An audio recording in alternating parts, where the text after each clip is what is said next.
তোমার খেলার মাঠে এত ভিজা কেন? খেলা করে আরাম পাওয়া যাচ্ছে না। খেলার মাঠে আরও পানি ঢেলে দাও।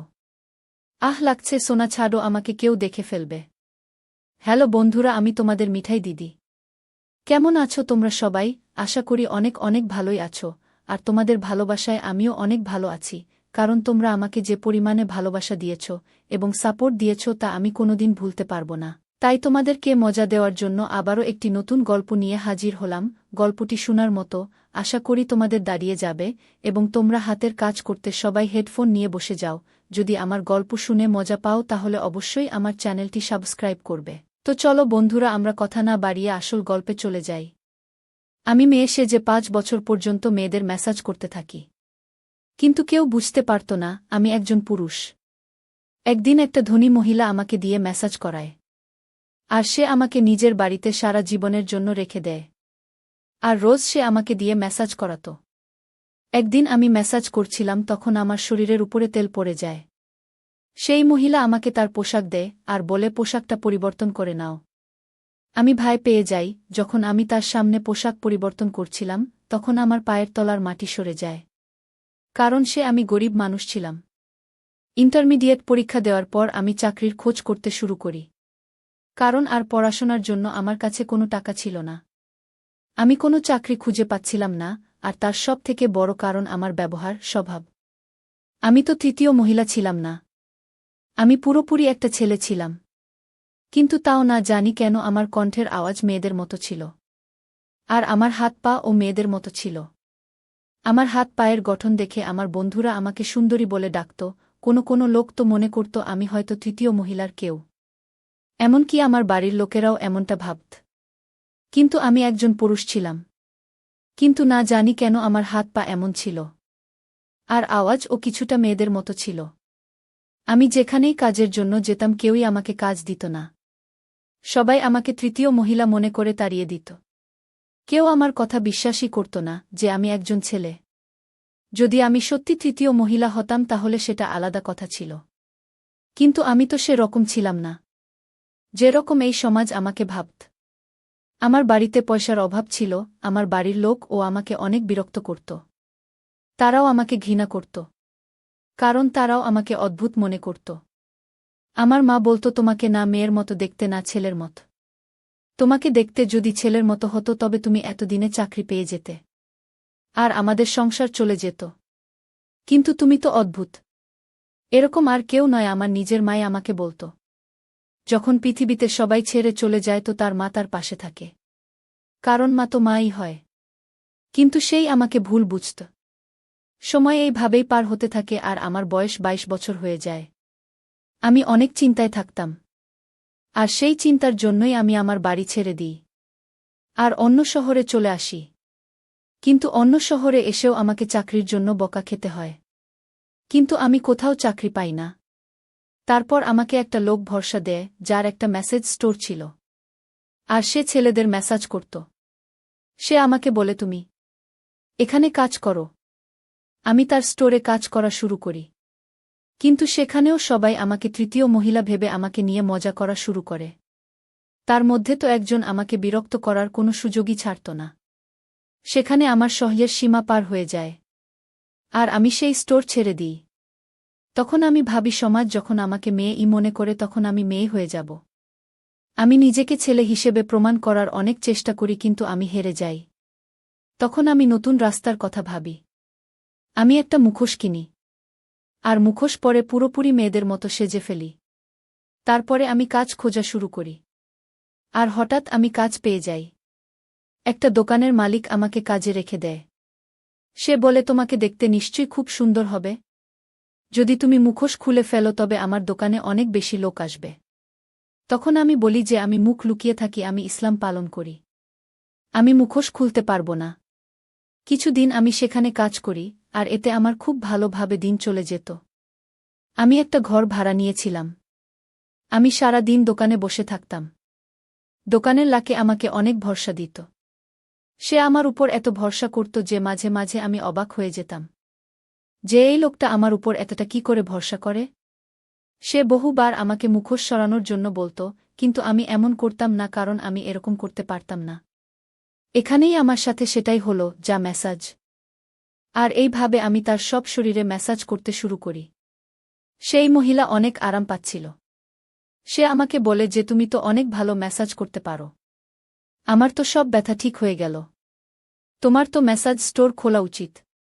তোমার হাতে জাদু আছে। সেই মহিলা মনে হয় এমনি বলে ফেলেছিল কথাটা। কিন্তু এই কথাটা আমার মাথার মধ্যে বসে যায়। আমি ভাবলাম কথাটা তো সত্যি। আমার হাতে তো যথেষ্ট জোর আছে, আমি খুব ভালো করে ম্যাসাজ করতে পারব। কিন্তু সমস্যা একটাই, আমি ছেলেদের ম্যাসাজ করতাম, তাই তারা খারাপ চোখে আমার দিকে দেখত। আমাকে নিয়ে মজা করত। তারপর আমার মনে হলো যে আমি যদি মহিলাদের ম্যাসাজ করা শুরু করি তবে কেমন হয়, মেয়ে সেজেই। আর এই কথা ভাবতেই আমার মন খুশিতে ভরে গেল। পরের দিন গিয়ে আমি আমার মালকিনকে বললাম যে আমার কিছু টাকা প্রয়োজন। আমি খুব তাড়াতাড়ি সেটা ফেরত দিয়ে দেব। আমার মালকিন অনেক ভালো ছিল। সে অনেক ভালো মনের মানুষ ছিল। আর এখন সে প্রায় রোজ দিনই আমাকে দিয়ে মেসেজ করাত। সে বলল, ঠিক আছে, যদি তোমার পয়সার দরকার থাকে তবে তোমাকে আমি দিচ্ছি। তোমার সততার সাথে কাজ করা দেখে আমার খুব ভালো মনে হয়েছে। সেই জন্য তোমাকে সাহায্য করতে আমার কোনো অসুবিধা নেই। সে আমাকে টাকা দিয়ে দেয়।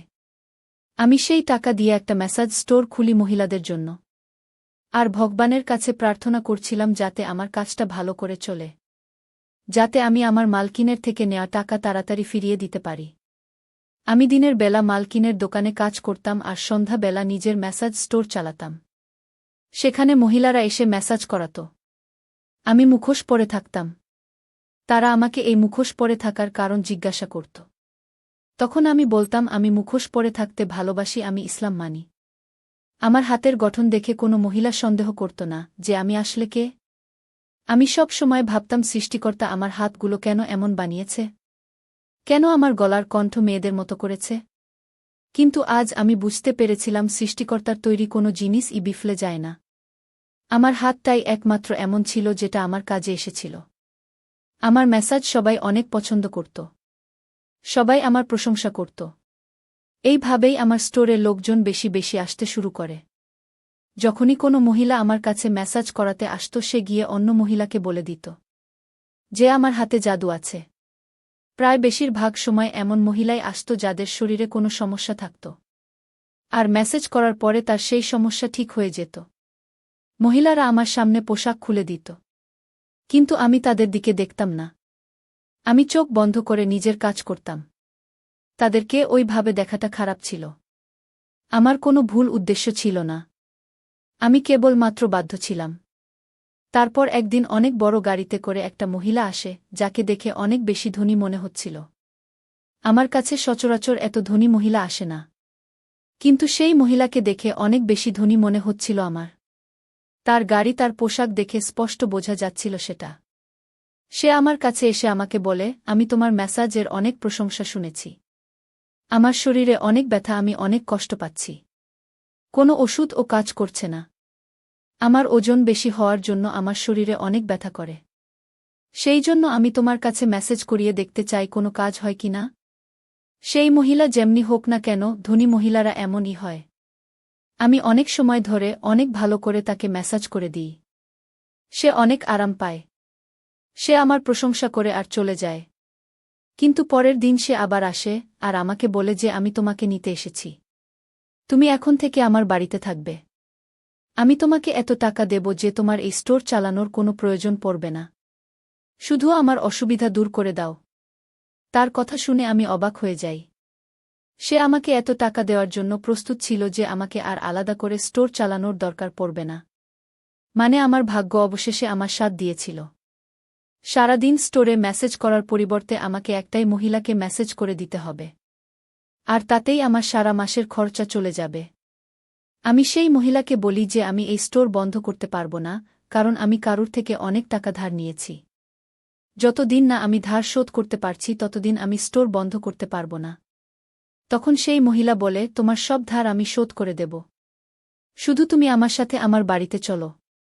আমি আমার বাড়িতেই তোমাকে একটা ঘর দিয়ে দেব। তুমি সেখানে থেকো। আমার বাড়ি অনেক বড়। আর আমার কাছে অনেক টাকাও আছে। শুধু এই সমস্যা আমার পিছন ছাড়ছে না।